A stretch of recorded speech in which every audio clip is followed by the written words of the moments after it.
Subscribe करा महानुभाव प्रतितीपंथ चॅनलला व बेल बटन अवश्य दाबा लेटेस्ट नोटिफिकेशन प्राप्त करण्यासाठी। दंडवत प्रणाम। जय श्री कृष्ण। लीळा चरित्राच्या आजच्या ज्ञान सत्रामध्ये आपण एकंदरीत 3 लीळा पाहणार आहोत, ज्यामध्ये पहिली लीळा आहे सकळ शास्त्राचा सिद्धांत जाणे म्हणणे। या चरित्रामध्ये स्वामी पुढच्या व्यक्तीला सांगतात की आम्ही सकळ शास्त्रांचा सिद्धांत जाणतो। कोण लोक होती ती, कोणाला देव म्हणतात असे, कुठे म्हणतात, हे सविस्तर या पहिल्या लीळेमध्ये आपल्याला समजणार आहे। दुसरी लीळा आहे आजच्या या ज्ञानसत्रातील जीवा अविद्ये विभागू करू जाणे म्हणणे। स्वामी असे म्हणतात की आम्ही जीवाचा आणि अविद्येचा विभाग करू जाणतो। आता ही अविद्या म्हणजे काय नेमकं, आणि जीवाचा आणि अविद्येचा विभाग करतात म्हणजे ह्या दोन्हीही वस्तू एका जागी आहेत, म्हणजे जीवही आणि अविद्याही एकाला एक जोडून आहेत, तर याचा विभाग आम्ही करतो असं स्वामी म्हणतात। कुणाला म्हणतात आणि काय प्रसंग होता नेमका हे आपल्याला दुसऱ्या चरित्रात समजणार आहे। आणि तिसऱ्या चरित्रामध्ये आपल्याला अविद्याछेद निरूपण म्हणजेच अविद्येचा छेद देव कसे करतात हे कळणार आहे। तर तिसरी ही लीळा महत्वाची आहे। या लीळेमध्ये अविद्याछेद देव कसे करतात याचं निरूपण केलेलं आहे, आणि नेमकं अविद्या म्हणजे काय हेही तुम्हाला आजच्या या ज्ञानसत्रामध्ये व्यवस्थित समजणार आहे। तर आजच्या या ज्ञानसत्रातील 3ही चरित्र खूप महत्वपूर्ण आहेत, आणि म्हणून व्हिडिओ शेवटपर्यंत पहा। शेवटचं चरित्र तर खूप महत्वाचं आहे, कारण या चरित्रामध्ये देव भक्तजनांना खूप महत्वाचं निरूपण करतात। तर हे आजचं ज्ञानसत्र तुम्हाला नक्कीच आवडणार आहे, आणि त्यामुळे लगेच या व्हिडिओला लाईक करा आणि जास्तीत जास्त आपल्या वासनिक मंडळीपर्यंत हा व्हिडिओ शेअर करा, म्हणजे त्यांनाही या ज्ञानाचा लाभ होईल। कालच्या ज्ञानसत्रामध्ये मी तुम्हाला 2 प्रश्न विचारले होते। स्वामींनी नेत्राचं दीप असं कोण्या प्रदेशाला म्हटलेलं आहे? दुसरा प्रश्न होता, दादोस स्वामींना म्हणतात तुमची ब्रह्मविद्या राजाला सांगा किंवा राणीला सांगा, आम्हाला ब्रह्मविद्येचं काही घेणं देणं नाही, आम्हाला देवतेचा विद्या मार्ग सांगा। तर हे जे बोलणं आहे या दादोसाचं, यांच्या बोलण्याहून आपल्याला काय लक्षात येते हा दुसरा प्रश्न होता। तर या दोन्ही प्रश्नाचे उत्तर काय ते सर्व आपण व्हिडिओच्या शेवटी पाहणारच आहोत। तर मग जास्त उशीर न करता चला तर आज काही नवीन ज्ञानार्जन करूया। दंडवत हो। मी ईश्वरदास महानुभाव सर्वांचं स्वागत करतो आपल्या महानुभाव प्रतितीपंथ या YouTube चॅनलमध्ये।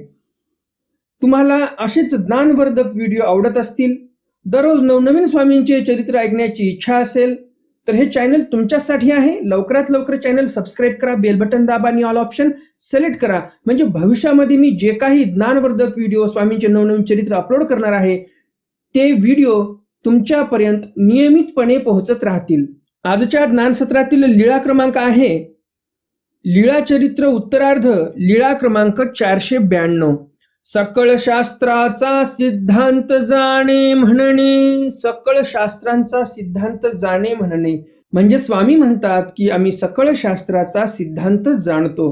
गोसावी पीठ जये विहरणा बीजे केले होते, मग वाळुवंटे ढोरेश्वराकडे बीजे करीत होते। स्वामी पीठजयेकडे विहरणाला गेलेले आहेत। पीठजय नावाचं एक ठिकाण आहे, तिथे देव विहरणाला गेले म्हणजेच विजनाला गेले होते, आणि मग वाळुवंटे ढोरेश्वराकडे बीजे करीत होते। वाळुवंटाने असे जात होते देव ढोरेश्वरकडे जाण्यासाठी। वाळवंटामधून मार्गक्रमण चालू होतं। हे वाळवंट कुठलं, तर हे नदीचं वाळवंट आहे। नदीमध्ये जी वाळूस असते त्याला वाळवंट म्हणतात, तर तिथून चाललेले आहेत देव। मागिला कळवणी भक्तजना मांदी सरीसी धावत जाताये। मागच्या बाजूने भक्तजनांची मांदी सोबत धावत होती। ब्राह्मण पिंपळेश्वराकडून येत होते, समोरून पिंपळेश्वराकडून ब्राह्मण येत होते काही। गोसावी पाठी मोरे झाले आणि तेही ब्राह्मणे म्हणितले। देव थोडं समोर निघून गेले आणि ते ब्राह्मण म्हणतात, हे चांगदेव राऊळ गोसावी काय जाणती। हे चांगदेव राऊळ गोसावी काय जाणतात बरं, यांना काय माहिती आहे। आणि गोसावी प्रतोनी उभे राहिले. स्वामी थोडं समोर निघून गेले होते. स्वामी पुन्हा प्रतोनी उभे राहिले, म्हणजे ब्राह्मणाकडे तोंड करून उभे राहतात देव. मग म्हणितले, मग स्वामी म्हणतात, हे सकळ शास्त्राचा मतितार्थू जाणे. स्वामी म्हणतात, जे काही या ब्रह्मांडामध्ये शास्त्र आहेत त्या सकळ शास्त्रांचा आम्ही मतित अर्थ जाणतो, म्हणजे गुह्यार्थ जो आहे, जो सार भाग आहे, तो सर्व आम्ही जाणतो. आणि ते उगेची राहिले गोसावी बीजे केले. आणि मग ते ब्राह्मण गप्प बसतात.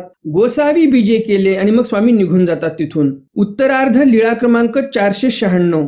जीवा अविद्ये विभागू करू जाणे म्हणणे. स्वामी ब्राह्मणांना म्हणतात की आम्ही जीवाचा आणि अविद्येचा विभाग करू जाणतो. एकोदिसी गोसावी नगराकडून वाळू वंठे ढोरेश्वराकडे बीजे करिता ती. एके दिवशी स्वामी नगराकडून म्हणजे पैठण नगराकडून वाळवंटे ढोरेश्वराकडे बीजे करिता ती, म्हणजे त्या वाळवंटामधून ढोरेश्वराच्या मंदिराकडे स्वामी जात होते. आता प्रश्न असा पडतो, ही अविद्या म्हणजे आहे तरी काय नेमकं? जे आपले जुने दर्शक आहेत त्या सर्व दर्शकांना माहितीच असेल. जे नवीन दर्शक आपल्यासोबत जोडल्या गेलेले आहेत त्यांच्यासाठी पुनश्च अर्थ सांगणार आहे मी. अविद्या नावाचा हा एक दोष आहे. या जीवाच्या ठिकाणी ही अविद्या नावाची जी रुजा आहे, एक प्रकारची आपण म्हणू शकतो, हा जो दोष आहे, अविद्या दोष, हा अनादी काळापासून चालत आलेला आहे. जेव्हापासून जीव आहे तेव्हापासून हा दोष जो आहे अविद्यारूपी, हा आपल्यासोबत लागलेलाच आहे. शब्दशः जर अर्थ घ्यायला गेलं तर त्याचा अर्थ काय होतो? विद्या जर म्हटलं तर त्याचा अर्थ होतो ज्ञान, आणि त्याला जर आपण लावला, अविद्या म्हणजेच काय? तर ज्ञान नाही. जीव हा अज्ञानी आहे. अविद्या नावाचा दोष कसा आहे? तर हा या जीवाला अज्ञान करून टाकणारा दोष आहे. या अविद्येला अज्ञान अविद्या हे असं बोलतात. तर ही जी अविद्या आहे ती मुळापासूनच या जीवासोबत आहे. जसं शेतामध्ये साळी पेरलेले आहेत, काही भागामध्ये भात पेरला असं बोलतात. तर जे शेतकरी आहेत, मग ती भाताची शेती करणारे असतील, तांदूळ पिकवणारे असतील किंवा गहू पिकवणारे शेतकरी असतील, त्या शेतकऱ्यांना जर मी विचारलं, तुमच्या शेतामध्ये ज्यावेळेस तांदूळ तयार होतो किंवा गहू तयार होतो, तर तुम्ही सांगू शकता का त्या तांदळाचं जे वरचं कवच असते ते अगोदर तयार झालं की आतमधला जो तांदूळ आहे तो अगोदर तयार झाला? कोणी सांगू शकते का? नाही. जेव्हापासून ते कवच आहे तेव्हापासूनच आतमध्ये तांदूळ आहे, आणि जेव्हापासून तो तांदूळ आहे आतमध्ये तेव्हापासूनच वरचं कवच आहे. आता तुम्हाला असं वाटेल की सुरुवातीला फक्त कवचच असते, मध्ये तांदूळ नसतो, तर तसं नाही. एकदम सूक्ष्म स्वरूपामध्ये का असेना तांदूळाचा कण त्या साळीमध्ये असतोच. वरचं कवच थोडं मोठं वाटेल तुम्हाला, आणि आतमधला तांदूळ जो आहे तो एकदम बारीक वाटेल, सूक्ष्म स्वरूपात असेल, कदाचित तो तुम्हाला दिसणार नाही सुरुवातीला, परंतु तो असतोच मध्ये. तर जेव्हापासून ते कवच आहे तेव्हापासूनच तांदूळ आहे, जेव्हापासून तांदूळ आहे तेव्हापासून कवच आहे. कोणतं अगोदर आलं कोणतं नंतर आलं हे कोणी सांगू शकत नाही. त्याचप्रमाणे अविद्या नावाचा दोष या जीवाच्या ठिकाणी आहेच आहे. तो अगोदर आहे किंवा नंतर आहे असं कोणीही सांगू शकत नाही. जैचा जीव तैची अविद्या असं म्हणतात आपल्या शास्त्रामध्ये. जेव्हापासून जीव आहे तेव्हापासून याच्या ठिकाणी अविद्या आहेच आहे. तर अविद्या कशाला म्हणतात तुम्हाला समजलंच असेल. अविद्या नावाचा हा एक दोष आहे जो अनादी काळापासून या जीवाच्या ठिकाणी लागलेला आहे. सरीसी भक्तजनाची मांदी. स्वामींसोबत भक्तजनही होते. तो पिंपळेश्वराकडून ब्राह्मण येत होते. पिंपळेश्वराकडून काही ब्राह्मण येत होते.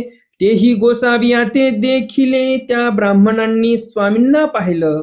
गोसावी पाठी मोरे झाले. समोरून ब्राह्मण येत होते, इकडून गोसावी जात होते, आणि त्या ब्राह्मणांना स्वामी पाठी मोरे झाले. म्हणजेच काय? तर आता स्वामींची पाठ यांना दिसायला लागली. समोरून ब्राह्मण येत होते तेव्हा स्वामींचं श्रीमुख त्यांना दिसत होतं, परंतु ब्राह्मण जसे समोर निघून गेले पुन्हा जास्त, स्वामी इकडे निघून गेले पिंपळेश्वराकडे, आणि पिंपळेश्वराकडून ब्राह्मण येत होते ते दुसरीकडे निघून गेले. तर आता स्वामींची पाठ त्यांना दिसत आहे. पाठी मोरे झाले म्हणजे काय? तर आता स्वामींची पाठ यांना समोर दिसत आहे. तर असे गोसावी पाठीमोरे झाले. मग ती म्हणितले, हे चांगदेव राऊळ काय जाणती. ते ब्राह्मण म्हणतात, हे श्री चांगदेव राऊळ काय जाणतात बरं? आणि प्रतोणी उभे राहिले. आणि मग स्वामी त्यांच्याकडे श्रीमुख करतात. मग म्हणितले, आणि मग म्हणतात स्वामी, हे सकळ शास्त्राचा मतित अर्थ जाणे. स्वामी म्हणतात, आम्ही सकळ शास्त्राचा मतित अर्थ जाणतो. जीवा अविद्ये विभागू करू जाणे. जीवाचा आणि अविद्येचा विभाग करू जाणतो आम्ही. जैसे बापा पुता वाटले. जैसा अर्थार्थू सबंधू नाही. आम्ही जीवाचा आणि अविद्येचा विभाग करतो. ज्याप्रमाणे पूत म्हणजे मुलगा हा बापापासून वाटले म्हणजे वेगळे वेगळे दिसतात आपल्याला, तेवढी अविद्या मी या जीवापासून वेगळे करू शकतो. जैसा अर्थार्थू संबंध नाही, बिलकुल आम्ही अर्थार्थी संबंध ठेवत नाही. त्या अविद्येचा आणि या जीवाचा एकदम अविद्या नष्ट करून टाकतो आणि या जीवाला ईश्वर प्राप्ती करून देतो, असं स्पष्टपणे स्वामी इथे म्हणतात. असा स्पष्टपणे उच्चार कोण्याही धर्मग्रंथामध्ये तुम्हाला आढळणार नाही, ईश्वर धर्माच्या व्यतिरिक्त जे काही धर्मग्रंथ आहेत. एकतर श्रीकृष्ण भगवंत आहेत, गीतेमध्ये म्हणतात सर्व धर्मान परित्यज्य मामेकं शरणं व्रज अहमत्वा सर्व पापेभ्यो मोक्षयिष्यामि मा शुच. फक्त श्रीकृष्ण महाराज म्हणतात की या जीवाला मी मोक्ष देतो सर्व पापांचा नाश करून. आणि इथे स्वामी एक म्हणतात की आम्ही अविद्येचा छेद करून मोक्ष देतो. फक्त हे वाक्य ईश्वरच उच्चारू शकतात. जे काही बाकीचे शास्त्र आहेत अन्य संप्रदायाचे, कोण्याही शास्त्रामध्ये तुम्हाला असं आढळणार नाही की एखादी देवता म्हणत आहे या जीवाचा अविद्या छेद करून मी ईश्वर प्राप्ती करून देऊ शकतो किंवा करून देऊ शकते. अशी कोणती देवी नाही, अशी कोणती देवता नाही. फक्त आणि फक्त हे कार्य ईश्वरच करू शकतात. आणि आपण दैवाचे भाग्याचे आहोत की आपण ईश्वरीय धर्मामध्ये जन्माला आलोत. परंतु दुर्दैव असं आहे की आपण ईश्वरीय कार्य तेवढंसं करत नाही आणि त्यामुळे ईश्वर आपल्यावर उदास झालेले आहेत. तुम्हाला असं वाटत असेल की ईश्वर आपल्यावर प्रसन्न झाले पाहिजे तर ईश्वरीय कार्य करणं चालू करा. आता तुम्हाला असं वाटेल ईश्वरीय कार्य ईश्वरानेच करावं, तसं काही नसते. धर्माची स्थापना करण्यासाठी श्रीकृष्ण महाराज म्हणतात मी नक्कीच जन्माला येईल. परंतु देव काय म्हणतात, जर अर्जुनासारखा जीव असेल तर त्याने ते कार्य केलं पाहिजे. तो जर सक्षम आहे तर त्याने ते कार्य केलं पाहिजे. म्हणूनच अर्जुनालाच महाभारताचं युद्ध श्रीकृष्ण महाराजांनी लढायला लावलं.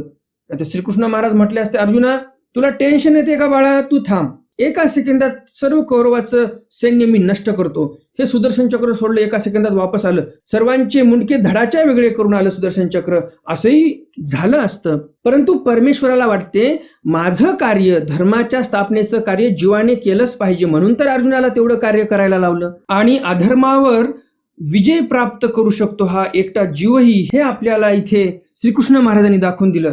जसं ते महाभारताचं युद्ध झालं आणि गीतेचं निरूपण करून अर्जुनाला तेवढं सक्षम बनवलं श्रीकृष्ण महाराजांनी.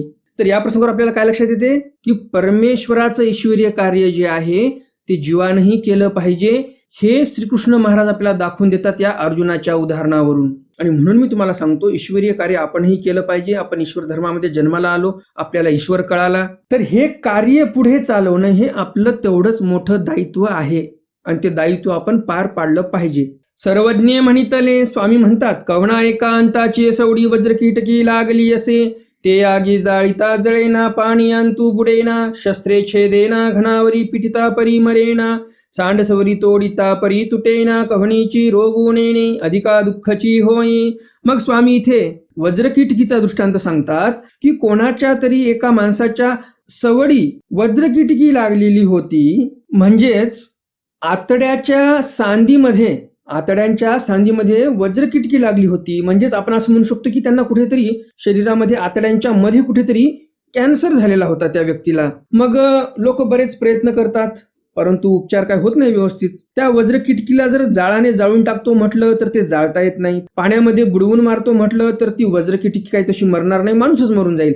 शस्त्रे छेदेना, शस्त्राने काढतो म्हटलं तर तेही करता येत नाही. घनवरी पिटिता मरेना, घनावर ठेवून मारतो म्हटलं तर तेही करता येत नाही, माणूस मरून जायचा. आणि सांडसाने तोडतो म्हटलं तर तेही करता येत नाही. कोणालाच रोग समजत नाही नेमकं झालं तरी काय या माणसाला. अधिक दुःखाची होय म्हणजे जास्त दुःखच होते त्या माणसाला. एखादा एकू रोग जाणे परी उपाहो नेणे. एखादा वैद्य येतो, तो त्या रोग्याची तपासणी करतो. त्या रोग्याची तपासणी केल्यानंतर या वैद्याला तो रोग काय आहे नेमका हे लक्षात येते, परंतु या रोगावर उपाय काय हेच त्यांना माहिती नसते. एखादा उपाव जाणे परी रोगू नेणे. काही वैद्य असे असतात त्यांच्याकडे औषधी असते त्या रोगाची, परंतु त्यांना लक्षातच येत नाही की हा नेमका रोग आहे तरी काय. एखादा एकू जाणता येतो, रोगही जाणे आणि उपावही जाणे. आणि मग एक वैद्य असा हुशार येतो की त्याला रोगही लक्षात येतो आणि त्याच्याकडे त्या रोगाची औषधीही उपलब्ध असते. तो तया ते अपये पाजी. ज्या व्यक्तीला कॅन्सर झालेला आहे, वज्रकिटकी म्हणजे काय तर कॅन्सर, तर असा तो कॅन्सर झालेला व्यक्ती जो होता त्या व्यक्तीला मग हा वैद्य अपये पाजी म्हणजे एक अशी औषधी पाजतो की ते औषधी पिणं फार कठीण असते. आपल्याला सर्वांना माहितीच आहे, कोणतीही औषधी असो ती काय गोड असते का?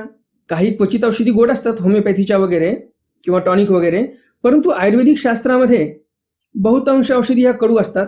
आयुर्वेद शास्त्रामध्ये पण गोड औषधी असतात, परंतु बहुतांश ह्या कोणत्या कडू असतात, कोणत्या तुरट, कोणत्या आंबट अशा असतात. तर या वैद्याकडे जी औषधी होती ती अपये म्हणजे काय तर पिण्यायोग्य नव्हती, एकदम कडू असेल ती. म्हणून स्वामी म्हणतात की एक अपये पाजी म्हणजे एक अशी औषधी होती की ते पिणे शक्य नाही. तर अशी औषधी त्या वैद्याने त्या कॅन्सरच्या रोग्याला पाजवलेली आहे. तेने ते चडफडवणी मरे. आणि मग जशी ती औषधी पिली आणि पोटात गेली की त्या औषधीने काम करणं चालू केलं. पोटामध्ये ज्या आतड्यांमध्ये तो कॅन्सर झालेला होता तिथे जाऊन त्या औषधीने अगदी बरोबर काम केलं आणि ते कॅन्सरची बिमारी पूर्ण नष्ट झाली. म्हणजे तुम्ही विचार करा, 800 वर्षापूर्वी असे वैद्य आपल्या भारतामध्ये होते की ते वैद्य फक्त आयुर्वेदाच्या औषधीचा एकच डोस द्यायचे, एकच मात्रा द्यायचे आणि कॅन्सर पूर्णपणे बरा व्हायचा. म्हणजे विचार करा, आपलं आयुर्वेद शास्त्र किती प्रगत होतं 800 वर्षापूर्वी. परंतु झालं असं की मुस्लिमांनी आक्रमण केले, इंग्रजांनी आक्रमण केले, मोठे मोठे विद्यापीठ नष्ट झाले, त्यामध्ये हे सर्व सामग्री आपली नष्ट झाली. जे काही मोठे मोठे प्राध्यापक होते, शिक्षक होते, त्यांना जिवंत जाळण्यात आलं. म्हणजे आपले मोठे मोठे ग्रंथ तर गेले आयुर्वेदाचे, त्याबरोबरच ज्यांना ते ज्ञान होतं असे आयुर्वेदाचार्य, असे प्राध्यापक, असे शिक्षक, असे गुरु, असे वैद्य सर्वांना मारून टाकलं. त्यामुळे आपला भारत एवढा मागे गेला.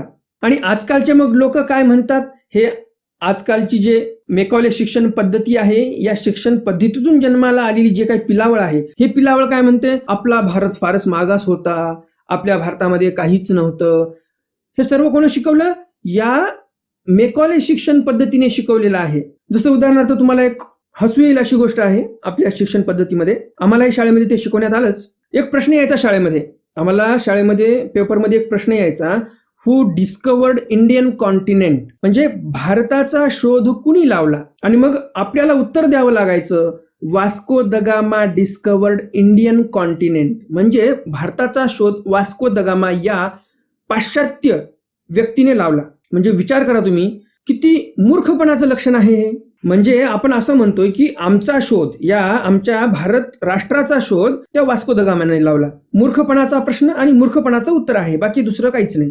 ज्या राष्ट्रामध्ये आपले पूर्वज जन्माला आले, सर्वज्ञ श्री चक्रधर स्वामी याच राष्ट्रामध्ये जन्माला आले, श्री गोविंदप्रभू महाराज याच राष्ट्रामध्ये जन्माला आले, सर्व ईश्वर अवतार इथेच जन्माला आले, किंवा जे देवतेचे अवतार असतील, ऋषीमुनी होऊन गेले, साधू संत मंडळी होऊन गेले, सर्व इथे जन्माला आले, सर्व आपले पूर्वजच आहेत. आपल्याला माहिती होतं हे राष्ट्र, आपण इथेच जन्माला आलो.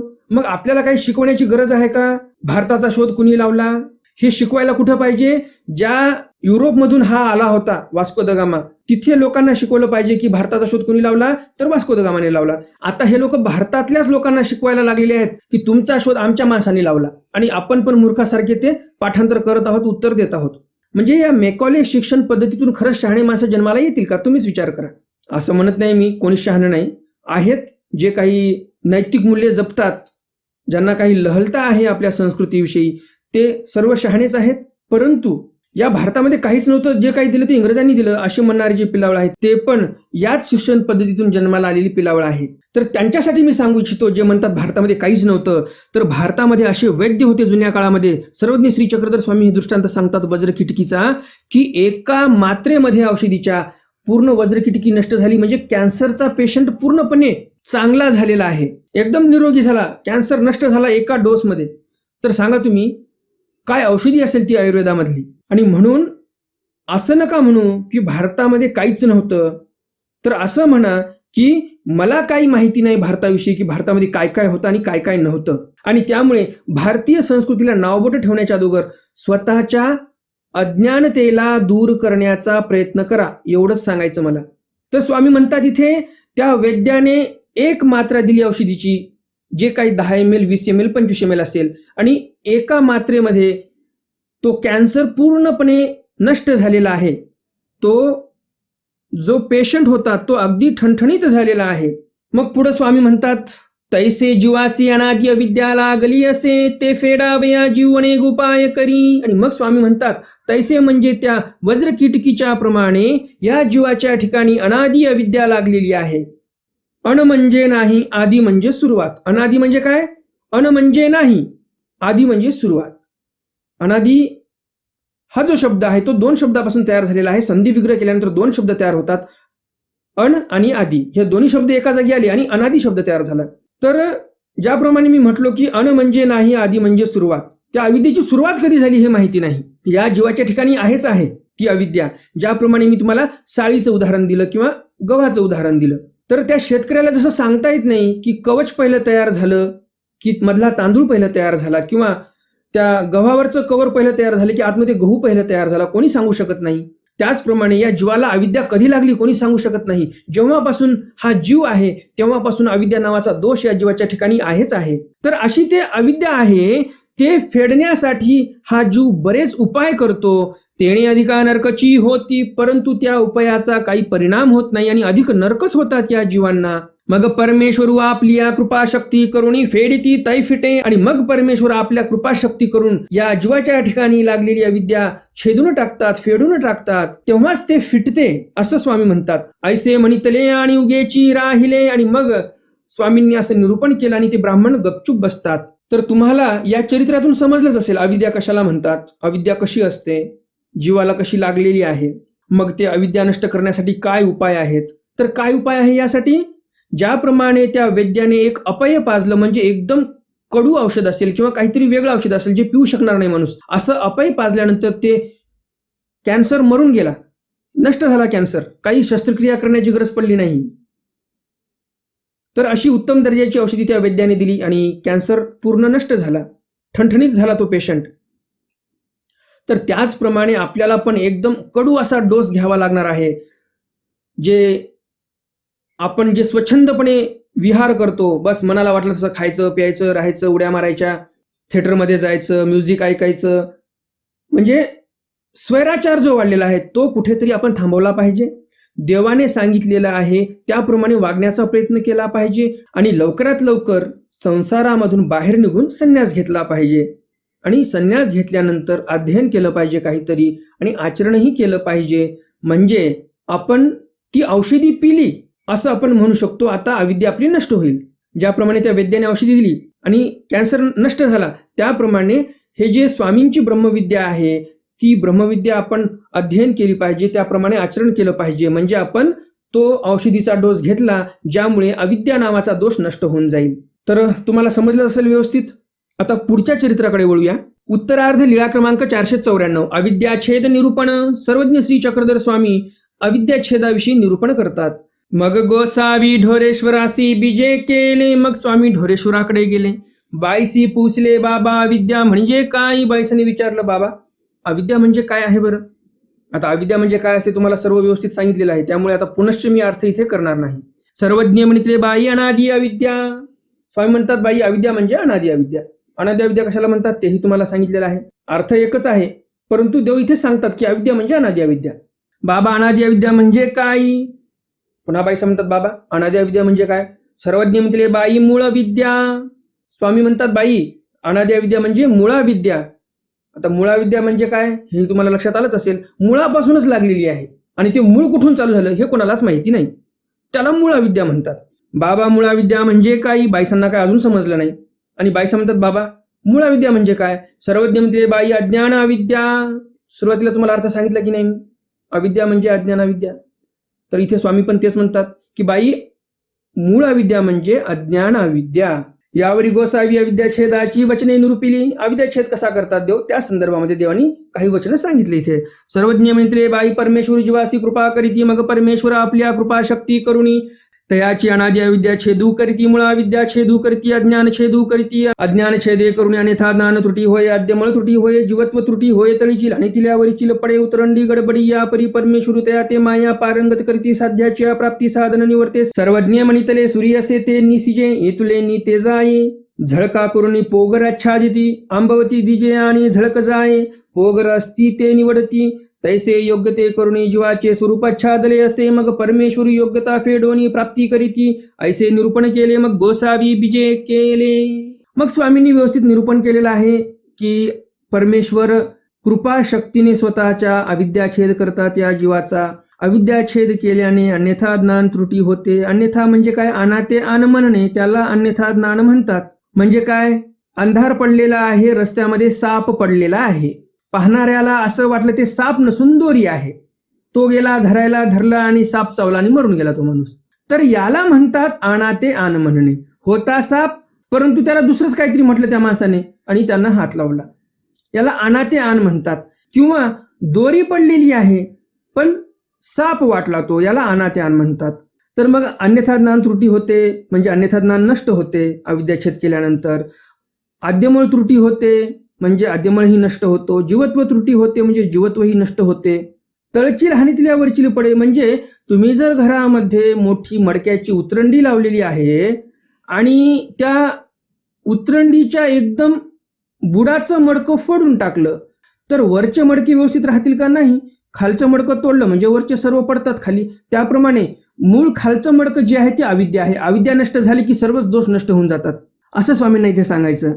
आणि मग परमेश्वर त्याला मायेच्या पलीकडे जे ईश्वर स्वरूप आहे तिथे पावन करून देतात. मग परमेश्वर त्या ते माया पारंगत करीती साध्याच्या प्राप्ती साधन निवर्ते. साध्याची प्राप्ती झाली की साधन निवर्तून जाते. यावर स्वामी सुरीचा दृष्टांत सांगतात. ज्याप्रमाणे सुरी एकदम जास्त झळकत असते, एवढी चमक असते त्या सुरीवर की त्या सुरीची धारच दिसत नाही, आणि मग त्याच्यावर आंबवती टाकतात म्हणजे आंबट पाणी टाकतात आणि मग त्याची झळाळ पूर्ण नष्ट होते आणि मग ते धार दिसते आणि त्या सुरीचं पातं दिसते व्यवस्थित. त्याप्रमाणे या जीवाच्या ठिकाणी योग्यता एवढी वाढते की त्या योग्यतेच्या चमकमुळे जीव स्वरूपच दिसायला तयार होत नाही आणि मग परमेश्वर ते योग्यता फेडतात म्हणजे ते चमक जे आहे ते सर्व काढून टाकतात आणि निखळ जे जीव स्वरूप आहे त्या जीव स्वरूपाला ईश्वर स्वरूपी मिळवतात आणि मोक्ष देतात. असं निरूपण केलं स्वामींनी आणि मग स्वामी तिथून निघून गेलेले आहेत. तर अशा प्रकारे या ज्ञानसत्रातील तिन्ही चरित्र तुम्हाला नक्कीच आवडले असतील. आणि अजून जर तुम्ही या व्हिडिओला लाईक केलं नसेल तर लगेच या व्हिडिओला लाईक करा आणि जास्तीत जास्त आपल्या वासनिक मंडळीपर्यंत हा व्हिडिओ शेअर करा म्हणजे त्यांनाही या ज्ञानाचा लाभ होईल.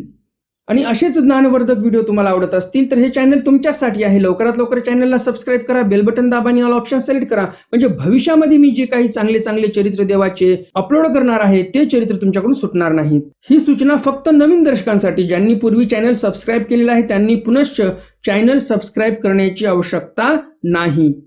आजच्या ज्ञान सत्रातील प्रश्न आहे, मी जे त्या वैद्याच्या संदर्भामध्ये माहिती सांगितली की त्या वैद्याने फक्त औषधीची एक मात्रा दिली आणि कॅन्सर पूर्णपणे बरा झाला, तर या प्रसंगावरून या दृष्टांतावरून आपल्याला काय लक्षात येते?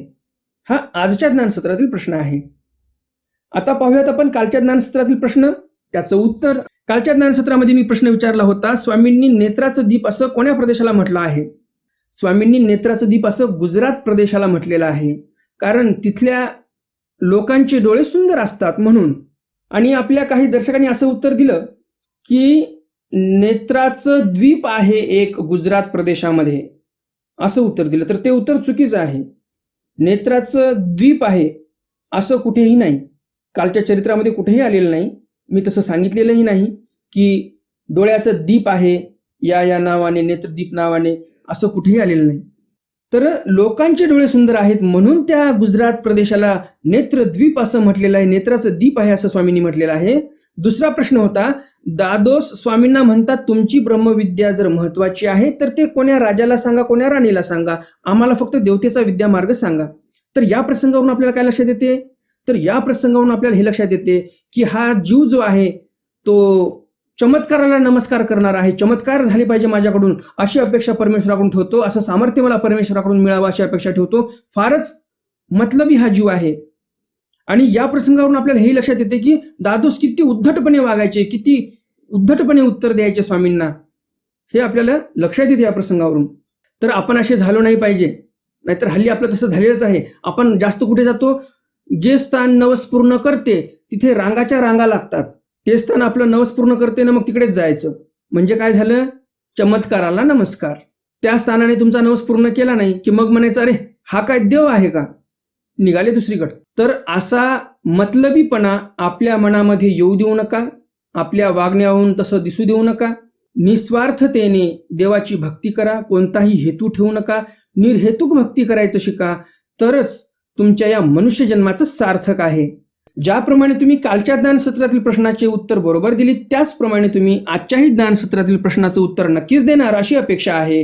तर मग भेटूया उद्याच्या ज्ञानसत्रामध्ये सर्वज्ञ श्री चक्रधर स्वामींच्या काही नवीन चरित्रांसह, ज्यामध्ये प्रज्ञासागरा आत्मज्ञाने मोक्ष निरूपण, भोजया नामकरण, मंडलिका नामकरण, मार्कंडा पंचनामकरण, श्रीप्रभू परमगुरु निक्षेदू, गुरुप्रसंगे श्रीप्रभू थापे अनुवादू, 22 प्रश्ने सन्निधानी कर्म बळीवंत कथन, पाठक अज्ञान प्रसंगे कोढावरी दादू, तथा भिक्षा प्रसंगे चेष्टा अनुवादू, पाठक भिक्षा भटी प्रश्नू, असे भरपूर असे चरित्र आपण उद्याच्या ज्ञानसत्रामध्ये पाहणार आहोत. तुम्हाला असं वाटेल एवढे नावं सांगितले म्हणजे उद्याचं ज्ञानसत्र खूप मोठं होईल, तसं काही नाही. हे सर्व चरित्र 3-3, 4-4 ओळीचे आहेत. तर उद्याच्या ज्ञानसत्रामध्ये तुम्हाला भरपूर असे चरित्र ऐकायला मिळणार आहेत. तर मग भेटूया उद्याच्या ज्ञानसत्रामध्ये सर्वज्ञ श्री चक्रधर स्वामींच्या काही नवीन चरित्रांसह. तोपर्यंत दंडवत प्रणाम. जय श्री कृष्ण. दंड